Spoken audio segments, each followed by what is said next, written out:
ગુજરાત વિધાનસભામાં જે ધારાસભ્યો નવા આવ્યા છે, જૂના ધારાસભ્યોને પણ આલિશાન વ્યવસ્થાઓ અત્યાર સુધી મળતી હતી, પરંતુ જે નવા એમએલએ ક્વાર્ટર્સ બન્યા છે લગભગ 2 થી 2.5 કરોડના ફ્લેટ્સ બન્યા છે.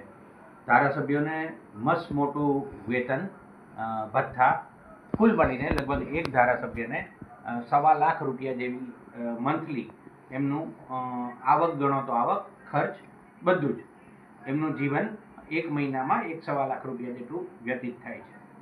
અત્યાર સુધી લાંબા સમયથી માગણીઓ થતી આવી છે કે પૂર્વ ધારાસભ્યોને પેન્શન જેવી કોઈ સુવિધા આપવામાં આવે, પરંતુ કોઈ પણ કારણોસર રાજ્ય સરકાર કોઈ પણ હોય પણ એ નથી અમલી બનાવી શકી. આપણી સાથે ઉપસ્થિત છે બાબુભાઈ મેઘજીભાઈ શાહ, જેઓ પૂર્વ સાંસદ પણ છે અને ગુજરાત સરકારમાં કેબિનેટ મંત્રી પણ રહી ચૂક્યા છે અને પૂર્વ ધારાસભ્ય એસોસિએશનના નાણામંત્રી તેઓ નાણામંત્રી પણ રહી ચૂક્યા છે અને પૂર્વ ધારાસભ્ય એસોસિએશનના પ્રમુખ પણ છે. બાબુભાઈ, સ્વાગત છે આપનું ઇન્ડિયા વોઇસમાં. બાબુભાઈ, કેવી રીતે પૂર્વ ધારાસભ્યોના પ્રશ્નો, જે એમની જે પેન્શનની યોજના છે, બીજા રાજ્યોમાં કેવી વ્યવસ્થા છે અને ગુજરાત સરકાર કેવી રીતે ધારાસભ્યોને એમનું આકલન કરે છે? તબક્કાવાર દરેક રાજ્યોના ધારાસભ્યોને પેન્શન અત્યારે અપાય છે. એકમાત્ર ગુજરાત એમાંથી રહી ગયું છે. ગુજરાત માટે પણ પેન્શનની જાહેરાત કરવામાં આવેલી, માધવસિંહજી સોલંકીની સરકાર વખતે જાહેર કરવામાં આવેલી અને એમાંનો એક્ટ પણ એનો બનીને વિધાનસભાની મંજૂરી પણ મેળવેલી. પણ કોઈક સમયે કોઈક જાહેર જીવનના આગેવાન પૂર્વ ધારાસભ્ય મહેન્દ્રભાઈ દેસાઈ એમણે એનો વિરોધ કર્યો ને એને કારણે ભાજપની સરકાર વખતે જ, કેશુભાઈની સરકાર વખતે, સુરેશભાઈ જ્યારે પાર્લામેન્ટરી મંત્રી હતા ત્યારે આ રદ કરવામાં આવેલું છે. અમારી માગણી એ છે કે રાજ્યના તમામ રાજ્યોને, લોકસભા અને રાજ્યસભાના પૂર્વ સદસ્યોને રિટાયર્ડ થયા પછી, નિવૃત્તિ પછીનું જે વેતન અપાય છે કે પેન્શનની ગણતરી, એ જ પ્રમાણે અપાવવું જોઈએ, એવી અમારી માગણી છે. અને અમારી માગણી સાતત્ય રીતે છે. અમે ગાંધી ચિંધ્યા માર્ગે ઉપવાસ ઉપર પણ બેસવાની અમારી તૈયારી હતી. ત્યારે તત્કાલીન પાર્લામેન્ટરી સેક્રેટરી, અમારા વરિષ્ઠ આગેવાન ભૂપેન્દ્રસિંહ ચુડાસમાએ એમ કીધું કે હું આ ઉપવાસ મૂકી રાખો અને આ પ્રશ્નનો નિકાલ આપણે લાવશું. અમે માન રાખ્યું અને પછી મુખ્યમંત્રી વિજયભાઈ ની સાથે બેઠક પણ થઈ અને ત્યારે મારે કહેવું જોઈએ કે રાજ્યના એ વખતના સર્વ વહીવટ કરતા કે પણ હતા, કે કૈલાસનાથન પણ હતા અને આ બધા પ્રશ્નો મેં એમને મુદ્દાસર બધું આપી દીધેલું છે. અને એમાં આ રાજ્યમાં જેમણે સેવા આપી હોય એને નિવૃત્તિ વેતન અપાતું હોય તો ધારાસભ્યોને શા માટે નહીં? ધારાસભ્યોની કામગીરીના કેટલાય દાખલા આપી શકું કે એમના સમયની અંદર કેટલી કામગીરી ધારાસભ્ય તરીકે એમણે કરેલી.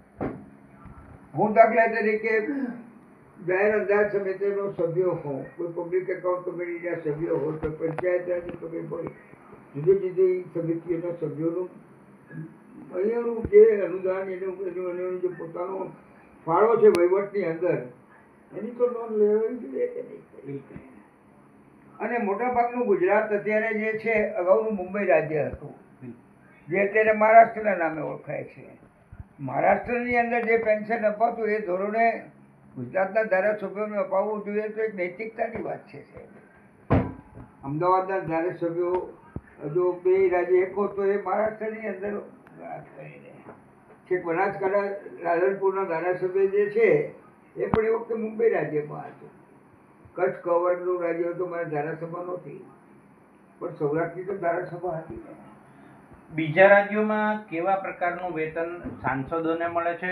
ગુજરાતમાં પણ સાંસદોનું એક સરખું દિલ્હીથી બધું થાય એ રીતે. એને એક ટર્મ રહેવું હોય ને મિનિમમ 25,000 રૂપિયા, પછી 5,000 વત્તા 50,000 એની લિમિટ આવી જાય છે. પણ ધારાસભામાં તો સિક્કિમે હમણાં 50,000 રૂપિયાનું આપ્યું. મહારાષ્ટ્રની અંદર 80,000 રૂપિયાનું પેન્શન મળે છે. એમાં 40 હતા ને 40નો વધારો જ્યારે ફડણવીસ આવેલા ને ત્યારે એમણે આપેલો છે. કોઈકમાં ઓછું હોય કોઈકમાં વધુ હોય.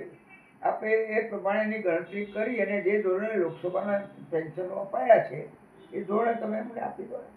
એટલે તમે એમ કહેવા માંગો છો કે ધારાસભ્ય પોતાનું ધારાસભ્ય પદ ગુમાવે અથવા પાર્ટી ફરીવાર ટિકિટ ના આપે અથવા ટિકિટ આપે અને ચૂંટાય નહીં તો ધારાસભ્ય એમને જે 5 વર્ષ ભાડા ભથ્થા સરકારી રહેણાંક મળ્યું ત્યાર પછી એને કશું જ મળવા પાત્ર નથી. કંઈ જ મળતું નથી ગુજરાતની અંદર. એટલે જેમ એવું કહેવાય કે ઉતર્યો અમલદાર કોડીનો એવી રીતે ધારાસભ્ય માટે પણ એવું કહી શકાય.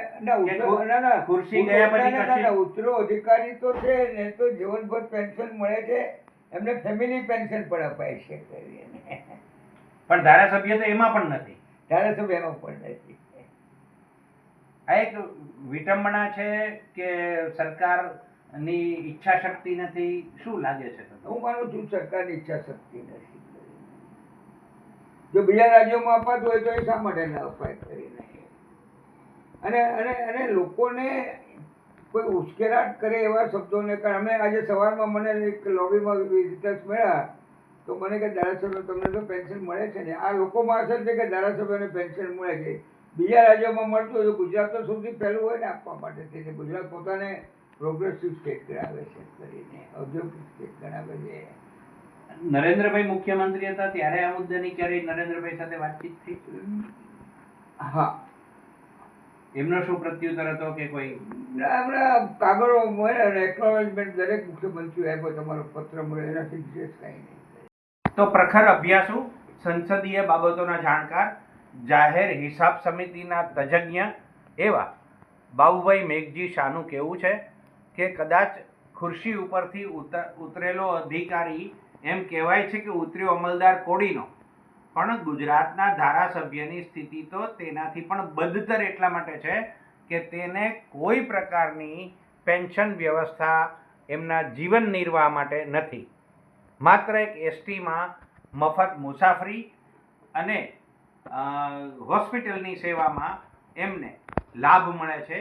એ સિવાય કોઈ જ પ્રકારના લાભ ધારાસભ્ય પામતા નથી. વારંવારની માગણીઓ છતાં આજે નરેન્દ્રભાઈ ગુજરાતના મુખ્યમંત્રીમાંથી કેન્દ્રમાં દેશના પ્રધાનમંત્રી તરીકે ત્રીજી ટર્મ ભોગવી રહ્યા છે. પણ ગુજરાતના ધારાસભ્યનો પ્રશ્ન તેઓના મુખ્યમંત્રી હોવા પછી જેટલા પણ મુખ્યમંત્રી બદલાઈ ગયા તેમાં માત્ર એક એકનોલેજમેન્ટ પૂરતા જ રહી ગયા છે. તેથી વિશેષ કશું જ નથી. જો ગુજરાતનો કોઈ નાગરિક એમ માનતો હોય કે ધારાસભ્ય કે મંત્રીને પેન્શન મળે છે તો તમે ખાંડ ખાવ છો. ધારાસભ્યને આવું કોઈ જ પેન્શન કે કોઈ જ જીવન નિર્વાહ માટેની સરકાર તરફથી સહાય મળતી નથી.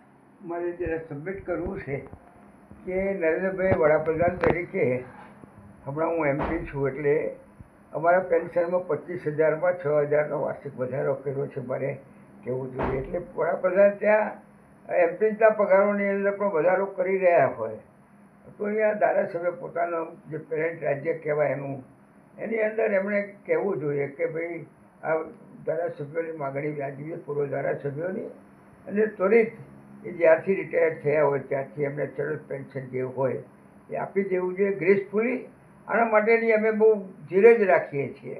કોઈ પણ પ્રકારની કડવાશ ઊભી ન થાય એ માટેની કાળજી રાખીએ છીએ અને રાજ્યના વિકાસમાં પાયાની અંદર અમે પણ હતા. પાયાના પથ્થરો એ ભૂલાઈ ન જાય એટલું જ અમારે માત્ર કહેવાનું છે. આભાર Babubhai Shah news India voice સાથે વાત કરવા માટે. જેથી આપ દર્શકો પણ જાણશો કે ધારાસભ્ય માત્ર 5 વર્ષ પોતાની ટર્મ પૂરી કરે છે ત્યાં સુધી એ તમારો પ્રતિનિધિ છે. જ્યારે એમની ખુરશી જાય છે અથવા ફરી નથી ચૂંટાતા અથવા હારી જાય છે ત્યાર પછી એ વ્યક્તિગત ભલે આપ માટે કશું પણ કરી છૂટ્યા હોય પરંતુ એ પોતાના માટે સરકાર તરફથી કોઈ આજીવિકા મેળવવાને હકદાર નથી એમ કહીએ તો અતિશયોક્તિ નથી. Mehul Jhala, India voice, Gandhinagar.